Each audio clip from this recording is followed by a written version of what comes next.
తాకట్లో ఉన్న మీ బంగారాన్ని విడిపించి ఆ రోజు ఆన్లైన్ రేటుకి కొంటాం. Sharma gold company.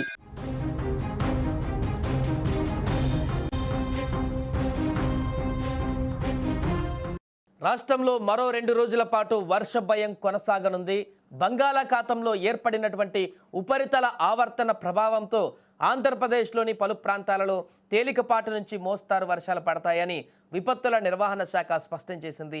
ఈ ఆవర్తనం తీరానికి ఆనుకొని పశ్చిమ మధ్య బంగాళాఖాతంలో సముద్ర మట్టానికి సుమారు 0.9 కిలోమీటర్ల ఎత్తులో కొనసాగుతోంది.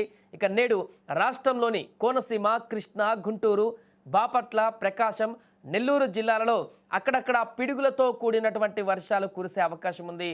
అంతేకాకుండా రాయలసీమ జిల్లాలైన కర్నూలు, కడప, తిరుపతి జిల్లాలలో కూడా అకస్మాత్తుగా వానలు పడవచ్చు అంటూ కూడా అధికారులు అంటున్నారు.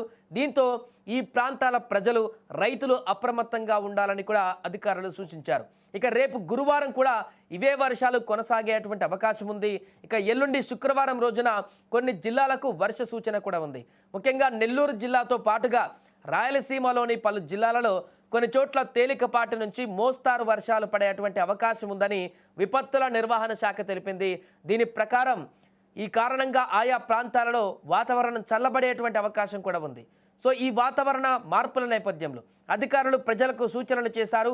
ముఖ్యంగా ఉరుములు, మెరుపులతో కూడినటువంటి వర్షాలు కురుస్తున్నప్పుడు పొలాల్లో పనిచేసేటువంటి రైతులు, కూలీలు మరియు పశువుల కాపరులు వెంటనే సురక్షిత ప్రాంతాలకు వెళ్లాలని కూడా హెచ్చరించారు. ఈ వర్షాల సమయంలో ఎవరు కూడా చెట్ల కింద కానీ పెద్ద హోర్డింగ్ల కింద కానీ ఆశ్రయం పొందకూడదు అంటూ కూడా అధికారులు స్పష్టం చేశారు. ఎందుకంటే గతంలో నెలకొన్నటువంటి అనేక రకాల సంఘటనల కారణంగా ఈ రకంగా ఉంటే పిడుగులు చెట్ల కింద పడేటువంటి అవకాశం ఉంటుంది. హోర్డింగ్ల వద్ద ఉంటే ఆ యొక్క నీడ కింద ఉండేటువంటి ప్రయత్నం చేస్తే గాలి కారణంగానో వర్షం కారణంగా అవి కూలి మీద పడి చనిపోయేటువంటి అవకాశం ఉంటుంది. కాబట్టి వాటి కింద ఉండకుండా జాగ్రత్త పడాలంటూ కూడా చెప్తున్నారు. అండ్ అత్యవసరమైతేనే, వర్షం మొదలైనప్పుడు అత్యవసరమైతేనే బయటికి పోతే బాగుంటుంది, లేకుంటే మ్యాక్సిమం ఇంట్లో ఉండడానికే ప్రయత్నించాలంటూ కూడా చెప్తున్నారు.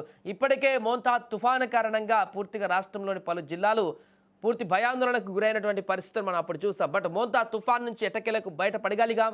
ఆ యొక్క తుఫాన్ తీవ్రత నుంచి కొన్ని ప్రాంతాల్లో రైతులకు నష్టాన్ని చేకూర్చింది. కానీ ఎక్కడ కూడా ప్రాణ నష్టం జరగకుండా భారీ ఎత్తున ముందుకైతే వెళ్ళగలిగాం. ఇంకా వర్షాల ప్రభావం అయితే కొనసాగుతుంది. ఈ నేపథ్యంలో తాజాగా ఏర్పడినటువంటి ఈ యొక్క వాతావరణ పరిస్థితుల కారణంగా రాబోయే 2 రోజుల పాటు కూడా ఈ యొక్క వర్షాల ప్రభావం ఉంటుందంటూ కూడా చెప్తున్నారు. ముఖ్యంగా కొన్ని జిల్లాలకు అత్యంత ఎక్కువ ప్రభావం కనిపిస్తుంది. ఆ జిల్లాలలో ఉరుములు, మెరుపులతో కూడినటువంటి పిడుగులు పడేటువంటి అవకాశం కూడా ఉంది. కాబట్టి ప్రజలందరూ అప్రమత్తంగా ఉండాలంటూ మరొకసారి స్పష్టం చేస్తుంది వాతావరణ శాఖ.